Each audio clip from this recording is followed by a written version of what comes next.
Fala aí, pessoal, beleza? Como é que vocês estão? Iniciando mais um acompanhamento mensal, falar sobre o CPTS, o multi-estratégia da Capitânia, não mais fundo de papel como há algum tempo, mais um mês aí acompanhando este fundo, que assim, é engraçado, porque até um tempo atrás aqui no canal, o CPTS era um dos fundos que davam mais audiência, né, mais visualizações. Mas depois de tudo que aconteceu com a Capitânia, né, a questão de como é que eu posso dizer? Uma questão mais de imagem, né? De algumas. Se você pegar nos comentários, vocês vão entender o porquê. Diminui um pouco o interesse, mas continua sendo um bom fundo, tá? E ele, essa mudança para hedge fund até me começou a me atrair uma certa curiosidade no fundo, porque ele continua com um deságio muito grande, entregando um bom resultado, e a Capitana conseguiu fazer o que eles já queriam ter feito há muito tempo, que era encher de fundo imobiliário a carteira. Beleza? Então, bora para o relatório gerencial de abril, mas não deixe de curtir, eu sei que você vai curtir agora. Beleza, obrigado. Bora para o relatório gerencial de abril.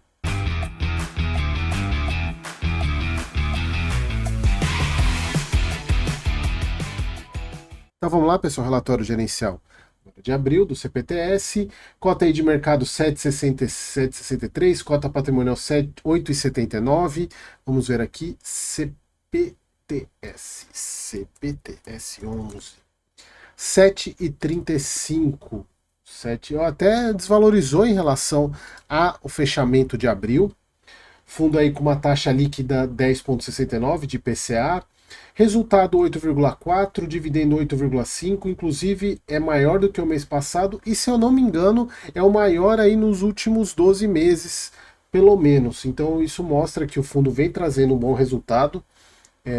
De fato a estratégia está funcionando. Bom, resultado do mês aí, a cota de mercado fechou 7,63, desconto deságio, né, de 13,2% em relação ao patrimonial.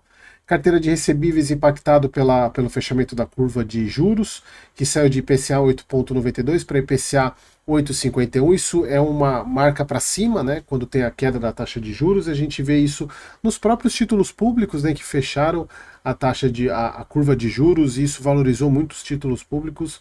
Eu até cheguei a mostrar no grupo do WhatsApp grande, né, que a recomendação que eu dei para os membros da comunidade de um título que já está com quase 50% de valorização em apenas 4 meses. Se você tiver interesse em ser membro da comunidade, seja membro aqui, tá na descrição, membro da comunidade. Falando aqui sobre o aumento da taxa de juros, né, para 14,75. Carteira de CRIs, hoje 22 CRIs, 35% do patrimônio, 100% praticamente 100% IPCA, inclusive a própria IPCA de fevereiro deve ter ajudado o resultado do fundo, mas hoje ele é majoritariamente um FOF. 73 fundos imobiliários, 55% do PL é em fundos imobiliários, sendo que desses 55%, 90% é tijolo e 10% papel. E aqui o upside, né, da carteira de fundo imobiliário, o duplo deságio do patrimonial do CPTS e dos ativos que estão dentro da carteira. Lembrando, por isso que eu falo que essa era o sonho da Capitânia com o CPTS, em conseguir colocar mais fundo de fundos na carteira. Pela sensibilidade, deixa eu ver se eu marquei certo, 7,35, exatamente aqui, ó. Tá com uma IPCA líquido de IPCA mais 11,57, o carrego da carteira, isso de todos os ativos, e somente CRI de 11,28. Que o guidance do fundo 07 a 09, então tá dentro do guidance o pagamento. Aqui, pessoal, um ponto importante que ele tem dentro da carteira dele fundos da própria gestora, e aqui tem um impacto positivo, que é não a dupla cobrança da taxa de gestão, e a gente vai ver lá na própria, que também teve a redução da taxa de gestão, isso impactou de fato na despesa do fundo, isso é um ponto positivo.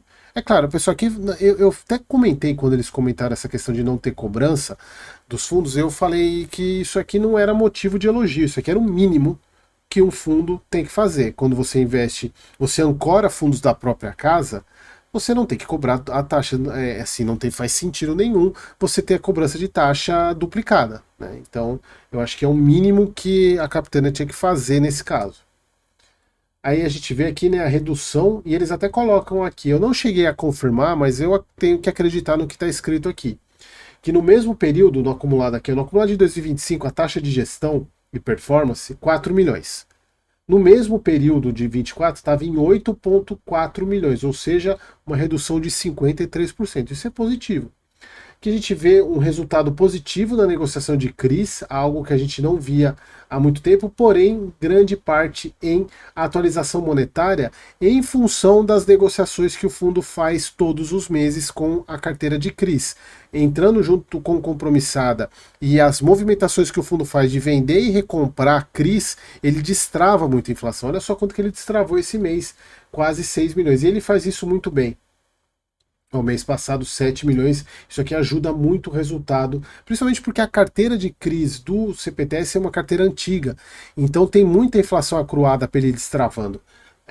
Quem assistiu o vídeo do Betal entendeu por que o CRI Andali está pagando um baita de um rendimento, porque ele está pagando a inflação que estava acruada há um bom tempo no fundo. Então ele pagou 8,5, tem 0,4 centavos, maior dividendo aí dos últimos. Mas se a gente for pegar aqui, tem o histórico de dividendo. Onde que está o histórico de dividendo do fundo? Aqui, não, aqui. Onde está o histórico de dividendo? Bom, o fato é que é o maior dividendo aí do último ano, pelo menos, os últimos 12 meses. Isso é importante para o fundo.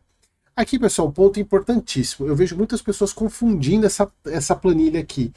Porque o fundo ele faz dois tipos de movimentação.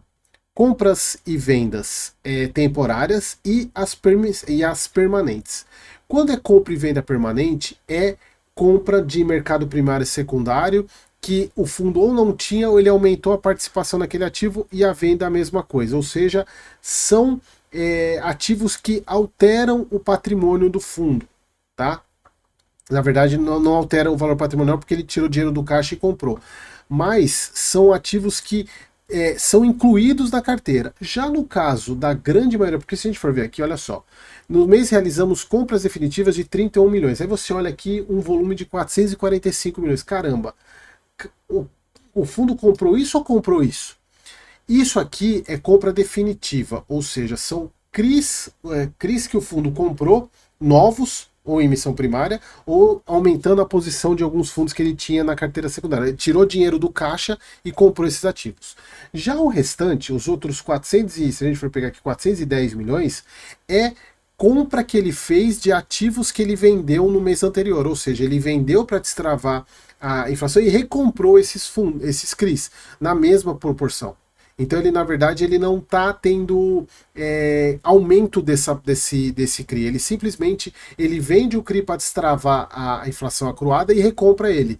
Então é uma maneira de você rentabilizar o caixa do fundo e nada de burlo. Isso ele não está burlando nada, ele simplesmente está revendendo. E aqui entra como compromissada, basicamente, né? Ele vende o CRI e depois recompra o CRI, sem problema nenhum. E aqui as compras, se a gente for ver, ó, o fundo recomprou 326 milhões, só que de compra definitiva foi nem 1 milhão. Então a grande movimentação, então eles até colocam em negrito o que é compra definitiva, e o restante aqui, pessoal, são as compras e vendas que o fundo faz na parte de compromissadas, para poder rentabilizar o dinheiro da carteira. E às vezes a gente vê resultado negativo, como a gente já viu, é um dos grandes problemas que o CPTS tem, que eu sempre falei para vocês que de longe era o problema do fundo, são as compromissadas. Evolução no número de cotistas, né, a gente vê. E aqui, pessoal, uma evidência, né, que a gente vê que o fundo de fato já vinha numa crescente e ele fez o desdobramento, se eu não me engano, em 2023, salva a memória, 2003 para 2024. Então não teve um aumento tão grande de cotistas em função do desdobramento. O fundo hoje ele tem uma carteira aí de exposição de CRI 34%, fundo imobiliário 54%. Aqui as partes de setores, né, segmentos, que os devedores, nada de diferença. Aqui as compromissadas, a gente vê que a gente teve um resultado positivo esse mês. Positivo, a gente viu lá o resultado que de fato foi positivo nas negociações. Então o fundo teve um resultado positivo. Fazia tempo que a gente não viu um resultado positivo. E olha que o CDI aumentou, hein? Então o fundo conseguiu rentabilizar as compromissadas aí, mas e ainda continua positivo. Por isso que eu falo, pessoal, o resultado das compromissadas de longe foi o problema do CPTS. E sim, CRIs antigos que era difícil ele, com taxas baixas, difícil ele ter ganho de capital com negociação. Ele tenta fazer isso com as vendas temporárias mensalmente. Beleza, pessoal? É isso aí. Mais um mês acompanhando o CPTS. Fundo assim, voltou a entrar no meu radar. Então, interessante, mas ainda vejo outras opções, mas quem é membro sabe qual que é são as minhas preferências em termos de multi-estratégia. Se você tiver interesse em saber quais são, link na descrição. Beleza, pessoal? Espero que vocês tenham gostado e até o próximo vídeo.